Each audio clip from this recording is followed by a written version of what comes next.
Don't drink this after 6 p.m. Linus Pauling's research shocks everyone. Imagine coming home at the end of a frantic day, collapsing onto your couch, and reaching instinctively for a thirst-quenching beverage, something that, in your mind, offers a comforting close to the evening. But what if I told you that, according to the shocking research of Linus Pauling, this very routine might be undermining your energy, weakening your immune defenses, and quietly shortening your lifespan? Stay with me until the final moments, because by the end of this exploration, I'll reveal precisely why Pauling singled out this one drink as a nighttime villain, how it came to sabotage the body's natural healing processes, and the simple but life-changing alternative he recommended that could bolster your defenses in ways you never thought possible. Whether you struggle with fatigue, recurrent colds, or just a sense of overall meh in the morning, the end of this story might reshape your entire after 6 p.m. routine and maybe even tack extra years onto your life. Linus Pauling is a name that resonates throughout scientific history. Twice a Nobel Prize laureate, once in chemistry, 1954, for his seminal work on the nature of the chemical bond, and once for peace, 1962, for his activism against nuclear testing. Pauling was no stranger to controversy or intellectual daring. He was a man who championed high-dose vitamin C as a prophylactic against colds and flu, stirring an ongoing debate in the scientific and medical worlds. Beneath all that, though, lay an insatiable curiosity about how seemingly small daily habits, like what you drink after dinner, can radically transform or derail your body's natural resilience. Today, in an era flooded with health claims, Pauling's bold stance on a certain class of beverages stands out as both radical and startlingly relevant. After all, we now live in a time when drinks of all sorts, from trendy herbal infusions to sugary sodas and boozy cocktails, are ubiquitous. It's worth asking, could we be undermining ourselves every evening without even realizing it? To understand why Pauling was so adamant about this not after 6 p.m. rule, we need to step back and appreciate his broader philosophy on nutrition and wellness. He viewed the body as a complex chemical system that thrived when key nutrients were in balance, and he famously advocated for nutritional interventions, like vitamin C, that could assist the body in warding off ailments. But in one of his lesser-known essays, Pauling turned a critical eye to beverage choices, positing that certain drinks, consumed too close to bedtime, can induce a stress cascade in the body. That stress, he hypothesized, might manifest as restless sleep, nighttime acidity or indigestion, fluctuations in blood sugar, and a subsequent weakening of the immune response. Over weeks and months, the cumulative effect could be enough to erode your body's disease-fighting capacities. It might surprise you that, in Pauling's view, the problem isn't limited to a single specific beverage like coffee or soda. Instead, he warned about any drink that either spikes your adrenaline or disrupts your body's pH balance and nutrient metabolism late in the day. Caffeine-heavy drinks, sugary concoctions, and even certain fruit juices or alcohol-based nightcaps can, according to Pauling's approach, tie your system in knots. Perhaps you've noticed that after a late-night glass of wine or a sugary iced tea, you don't sleep as soundly, or you wake up feeling sluggish, with a dull headache. Pauling's take is that the body has to divert vital energy to process these compounds, undermining the crucial restorative functions that should happen during sleep. It was his theory that a single night of poor rest may be manageable, but a nightly habit of these beverages acts like a slow poison, gradually ramping up inflammation and depleting key antioxidants. How does this tie into his other, more famous ideas, like high-dose vitamin C? Well, Pauling believed that the body's natural antioxidant defenses, including vitamin C, are heavily taxed by chronic stressors such as sugar spikes, acidic loads, or stimulant-based beverages. If, every evening, you bombard your bloodstream with such stressors, you effectively force your body to use up precious antioxidants to neutralize the biochemical chaos. Over time, that can lead to deficiency states or increased vulnerability to infections and degenerative diseases. In short, the beverage you pick after 6 p.m. might be the straw that breaks your immune system's back, at least according to his perspective. You might be thinking, is he truly claiming that a simple drink, something so many of us do daily, could hold this kind of destructive power? That's exactly what makes Pauling's stance so provocative and, yes, shocking. It's not that he saw these beverages as monstrous on their own. Plenty of people can enjoy them earlier in the day without immediate ill effects. But he zeroed in on nighttime consumption as especially detrimental. Why night? Because that's when the body's regenerative processes peak. Growth hormone surges, tissue repair intensifies, memory consolidation in the brain hits high gear. Introduce certain beverages at this critical window, Pauling warned, and you interrupt these processes at precisely the wrong moment, akin to throwing a wrench into a delicate machine. But to really grasp the magnitude of his concern, we should examine the physiological cascade in more detail. Typically, after about 6 or 7 p.m., your body naturally begins lowering cortisol and preparing for the evening wind down. Melatonin production starts ramping up, setting the stage for restful sleep. Meanwhile, your digestive system is winding down from the day's main meals. This is crucial because if your body must suddenly contend with a sugary or acidic shock, it revs the digestive and metabolic systems right back up. That revving can lead to decreased melatonin levels, spiking insulin, or surges in adrenaline and cortisol, leaving you restless or anxious. If this becomes a routine, the combined assault on your body's nightly repair cycle can lead not just to grogginess, but also to a compromised immune system. This resonates eerily with the general pattern. Think of people who drink sugary sodas at night or rely on a glass of booze to relax. They often complain of waking up multiple times or feeling off the next day. They're also the ones more susceptible to frequent colds, migraines, or sluggish digestion over the long haul. Pauling's viewpoint might explain why. Now, let's ask the first question to you, the reader, for reflection or to share in the comments. If you take an honest look at your current after 6 p.m. habits, what's the one beverage you're most likely to reach for? And have you noticed any direct effects, like poor sleep quality, nighttime reflux, or morning fatigue, that might confirm Pauling's concerns? Even if it's just an occasional pattern, it's worth examining to see if there's a connection. To illustrate how drastically these evening drinks can impact us, consider a hypothetical scenario. Let's say you settle down to watch a show around 8 p.m. You pour a tall glass of a cola or a sweetened iced tea. As you sip, your blood sugar begins to spike, which triggers insulin release. Your body, suddenly focusing on sugar metabolism, floods your system with insulin, causing blood sugar to dip sharply an hour or two later. Meanwhile, caffeine from the tea or soda blocks adenosine receptors in your brain, undermining your natural drive to sleep. Melatonin production, which should be rising, stays suppressed. By the time you go to bed at 11 p.m., your system is still dealing with the after effects of sugar and caffeine. You might doze off from sheer exhaustion, but the quality of sleep is compromised, leaving you less mentally and physically repaired by morning.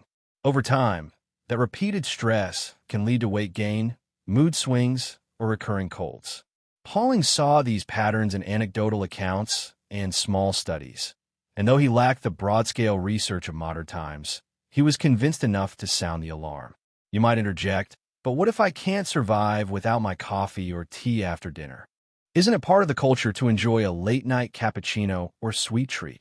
Pauling's perspective would be, do you truly want to sabotage your body's prime time for healing over a cultural habit?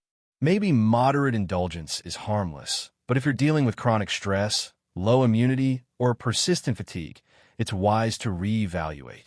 Sometimes, cultural norms conflict with what's biologically optimal. That said, you can adapt. If you adore the ritual of an evening drink, shift the timing. Have it earlier or switch to a gentler alternative that won't burden your system. Let's talk about some of the specific beverages Pauling flagged. Caffeinated sodas rank high for their combination of sugar and stimulants. Energy drinks, though less common in Pauling's time, would presumably top his modern blacklist, brimming with synthetic additives, sugar, and caffeine. Alcoholic drinks, though widely enjoyed as nightcaps, also took a hit from Pauling's perspective due to their inflammatory nature, potential sugar content, and sedation effect that ironically ruins sleep architecture. Even acidic fruit juices, if loaded with sugar or consumed in large amounts, might cause nighttime acid reflux or wakeful episodes. The unifying theme is that each beverage burdens the body precisely when it needs to enter deep rest mode. Interestingly, Pauling's warnings dovetail with contemporary research on circadian biology. We now know that the circadian clock regulates not just our sleep-wake cycle, but also gene expression, metabolic function, and even the microbiome in our gut. If you consistently ingest certain compounds late in the evening, you reset or scramble those internal clocks. Over many weeks, that can hamper immune function, leading to more frequent infections, compromise weight management, and heighten the risk of metabolic disorders.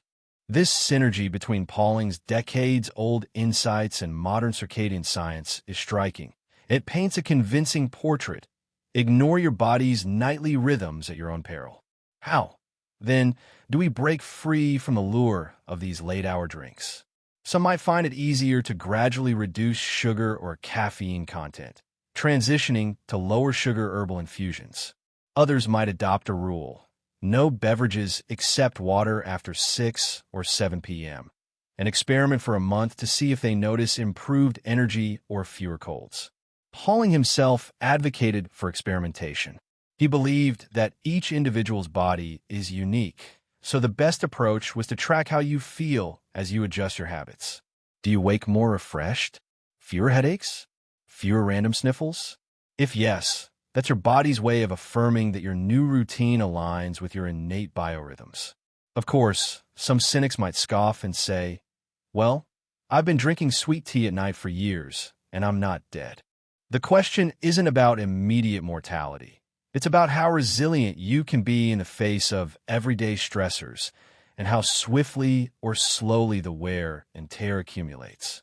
Pauling viewed the immune system as a delicate but potent shield, one we sabotage bit by bit through daily microabuses. Perhaps you've never linked your evening beverage to your frequent colds or the random aches you blame on getting older. But that link might be more real than you suspect. Sometimes it takes a radical shift, like cutting out the problem beverage, to realize how it's been affecting you all along.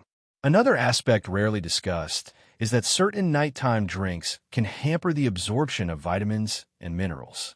If you knock back a sugary or acidic beverage close to when you take supplements or your dinner meal, you might reduce how well nutrients are assimilated. Pauling, who famously championed the power of vitamins, especially vitamin C, would note that you're hamstringing your nutritional efforts if you chase them with a wrong drink late at night. For instance, high-sugar drinks can lead to spikes in insulin that might disrupt the transport of certain vitamins. Meanwhile, caffeine may expedite the excretion of water-soluble vitamins from your system, negating some of the benefits of supplementation. Now, it's time for the second question, one you can answer right here or reflect upon privately. If Linus Pauling were in your kitchen at 8 p.m., observing your usual beverage choice, what do you think he would say? Would he approve, or would he raise an eyebrow? And based on that imagined interaction, what's one immediate tweak you could make to align with his advice? Let us know. Sometimes, a simple reimagination of your evening routine can spark big changes in how you feel. This raises the question, which alternatives did Pauling prefer after 6 p.m.? He wrote about the virtues of plain water, especially filtered or slightly alkaline water, to keep the system hydrated without burdening it. He also hinted at mild herbal teas without caffeine or sugar. Think of chamomile, rooibos, or lemon balm, each known for their calming properties. Some of his personal letters mention a fondness for warm water with a small pinch of vitamin C powder, though he mostly recommended that for earlier in the day or with meals. The essential point was that your post-6 p.m. beverage should be gentle on the digestive system, supportive of immune function, and conducive to restful sleep. A deeper question arises. Why did Pauling specify 6 p.m. as a cutoff? Not every human follows the same schedule, and in modern life, dinner might be at 8 p.m. or even 9 p.m. He chose 6 p.m. as a general guideline for the typical circadian rhythm. Traditionally, people would have dinner around that time, giving the body enough hours before bedtime to process nutrients. If your schedule is offset, the principle remains the same. Aim to allow at least 4 hours between your last problematic beverage and bedtime. By then, the body can settle into a more restful mode, unencumbered by sugar rushes, stimulant effects, or heavy acidity. If your bedtime is midnight, maybe 8 p.m. is your personal cutoff. The key is respecting that time window for your system to wind down. We also have to note that not everyone will be affected identically. Some people have iron stomachs or robust constitutions that appear to handle late-night pizza and soda without immediate meltdown. However, Pauling believed that beneath the surface, the immune system was still paying a tax. That tax might manifest as subtle, maybe more frequent headaches or occasional mood swings, or a mild but consistent vulnerability to seasonal illnesses. Over decades, these small taxes accumulate into a bigger health debt. The beauty of his viewpoint is that if you reduce these micro strains on your body, you might recover a surprising measure of vitality. It's not about living in a bubble, but about giving your body the best possible environment to thrive. If you notice your nights are calmer, your mornings more alert, and your incidence of random sniffles goes down, that might be your personal proof that Pauling was onto something. Another fascinating angle is how this rule might impact mental health. If sugary or caffeinated drinks disrupt your sleep and hormonal balance, you could find yourself more irritable or anxious the next day. Pauling was aware that the body and mind are inseparable, so a compromised immune system can intertwine with compromised emotional well-being. By simply cutting out that 8 p.m. can of soda or that 9 p.m. mocha latte, you might see an uptick in stable mood, courtesy of better sleep architecture. Indeed, modern studies confirm that stable blood sugar and consistent, high-quality sleep are protective against depression and anxiety. Thus, the don't drink this after 6 p.m. rule might do more than prevent colds. It could help fortify your psychological resilience. Let's address potential skeptics. Is there rigorous clinical proof for Pauling's stance? Some might point out that while plenty of data show caffeine and sugar can interfere with sleep, few large-scale double-blind trials specifically prove that eliminating these beverages after 6 p.m. drastically cuts disease risk. That's fair. However, the synergy of circadian science, nutritional studies, and anecdotal case reports is compelling enough that many wellness experts are paying attention to this time frame. Beyond that, a personal experiment costs little. If you spend a few weeks avoiding sugary or caffeinated drinks in the evening, monitoring your rest and energy, you might discover a transformation that no study can replicate for you personally. Pauling would likely champion that approach. Let the data of your own body guide you. Moreover, he would highlight the concept of orthomolecular medicine, his belief that the right molecules in the right amounts can maintain or restore health. If you're constantly draining your body's resources with ill-timed beverages, you sabotage that balance. The nutrients or supplements you take can't do their job effectively if each evening you create an internal environment hostile to healing. The net effect is like walking uphill carrying stones, possible but draining. Remove those stones, i.e., remove the nightly beverage stress, and suddenly you're walking with less strain, letting your body channel energy toward genuine healing. Over time, that difference can reflect in fewer sick days, sharper concentration, and a sense that your biology is working with you instead of struggling against you. Let's circle back to the moment you've been waiting for. The explicit revelation of Pauling's big not after 6 p.m. edict. By now, it's clear that it's not just a single brand or single beverage, but a broad category. Anything laced with caffeine, sugar, or excessive acidity. That includes soda, coffee, black tea, energy drinks, many fruit juices, sweetened iced teas, certain sports drinks, sugary cocktails, and yes, even that innocent-looking orange juice you might sip with your late-night snack. Each can hamper your system's nightly reset. Linus Pauling's shocking research, at its core, is a clarion call to treat your evenings as sacred ground for immune renewal. Violating that sanctity with chemical stressors runs counter to the body's natural design for nighttime restoration. So, how do we glean maximum benefit from this knowledge? Start by identifying your main culprit. Maybe it's that sweet tea, or that glass of wine, or that sneaky energy drink you pop open at 9 p.m. Then, gradually phase it out in the hours before bed. Replace it with water, herbal infusions, chamomile, mint, rooibos, etc., or an unsweetened plant-based beverage if you're craving flavor. If you have a sweet tooth, consider a piece of fresh fruit earlier in the evening rather than a sugary soda close to bedtime. If you crave the ritual of a cozy drink, an herbal blend with a dash of pure honey earlier in the day might fill that emotional need while respecting your body's nighttime boundaries. The key is consistency. One random night of elimination might not reveal the full impact, but a solid 14 to 21-day experiment, journaling how you feel each morning, might prove revelatory. As you adopt these changes, keep an eye out for subtle shifts. Deeper sleep, fewer midnight awakenings, less reliance on the snooze button, sharper mental clarity around midday, or even improved skin tone.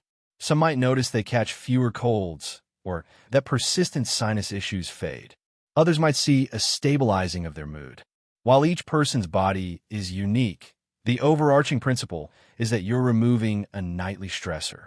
Your immune system, in turn, might channel its energy toward fighting off pathogens, repairing cells, and keeping inflammation in check. That's precisely the synergy Pauling believed was possible. Once we remove the hidden obstacles, the body's natural healing intelligence can operate close to its full potential. Before we conclude, let's recall why Pauling's stance is so intriguing. He was an intellectual giant, not a random health guru. His theories sparked heated debates, but he always grounded his arguments in biochemistry, nutritional science, and a deep respect for the body's chemical equilibrium. By spotlighting nighttime beverages, he aimed to show that small, overlooked routines can accumulate into significant health consequences, a message that resonates more strongly than ever in a world besieged by 24/7 convenience and addictive drinks. In the cosmic sense, he was urging us to see ourselves as stewards of a miraculous internal chemistry lab, capable of either short-circuiting it or fueling it, depending on trivial daily habits. That message leads us to the final question for you. If you decided, starting tomorrow, to remove your favorite late-night drink from your routine for a 2-week test, which drink would that be, and what positive changes do you hope to see by the end of that mini-experiment? Feel free to drop your thoughts in the comments. If enough people experiment and share their experiences, we collectively build a new body of anecdotal evidence, something that might have pleased Pauling, given his love of citizen-driven inquiry and open-minded research. So here we stand, at the edge of a small but potentially transformative choice. We've wandered through Pauling's rationale, how certain drinks can sabotage immunity, hamper restful sleep, and drain your antioxidant defenses. We've glimpsed how a straightforward shift, avoiding these beverages after 6 p.m., might free your body to perform its nightly regeneration unimpeded. And we've considered alternatives, from herbal teas to simple water, that can enhance rather than disturb your immune fortress. The real test, however, lies not in these words, but in your actions. Will you continue your nightly ritual of sweet soda or boozy comfort, hoping the consequences never catch up? Or will you, emboldened by Pauling's warning, chart a new course that supports your natural healing powers? Ultimately, the final verdict is yours. Perhaps you'll find that the improvement in morning energy or the reduction in random sniffles makes the sacrifice entirely worth it. Or maybe you'll discover that your body reacts differently than expected. This, too, is valuable data reflecting your unique biochemical individuality. Either way, you're stepping into a more conscious relationship with your daily routines. You'll be participating in a tradition of self-experimentation that Linus Pauling championed, bridging the gap between scientific theory and personal well-being. And if you do decide to break that pattern, to banish your longtime favorite evening drink, don't be surprised if you're met with skepticism from friends or family. Late-night beverages are often social rituals, comfort blankets, or plain old habits. But be ready to share your reasoning. Mention the logic behind Pauling's perspective, the synergy between circadian rhythms and immune function, and your personal desire to see if your body and mind thrive without that nightly chemical jolt. Who knows? You might inspire others to conduct the same experiment, igniting a ripple effect of healthier evenings in your social circle. In the end, it's a remarkable testament to how the smallest acts, a sip of something sweet or caffeinated, can have outsized effects when repeated night after night. Pauling saw that each drop, each swallow, is more than a fleeting pleasure. It's a signal to your cells, an invitation to either calm or chaos. So if you want to harness your body's full defensive arsenal, consider what you're gulping down once the clock nears dusk. That, in essence, is the shocking crux of Pauling's research. Sometimes, the key to stronger immunity isn't hidden in exotic superfoods or advanced supplements. It's simply about respecting your body's nightly sanctum and letting your immune system do its job unchallenged. No sensational miracle claims here, just a fundamental shift in how you approach the last few hours before bed. But sometimes, the simplest of changes yield the biggest revelations. So as you mull over your beverage habits tonight, remember that every sip can either pave the way to deeper restoration or silently chip away at your resilience. Linus Pauling's voice echoes, "Don't drink this after 6 p.m. if you want your body to remain the fortress it's meant to be." The choice, as always, lies in your hands, right there on the glass.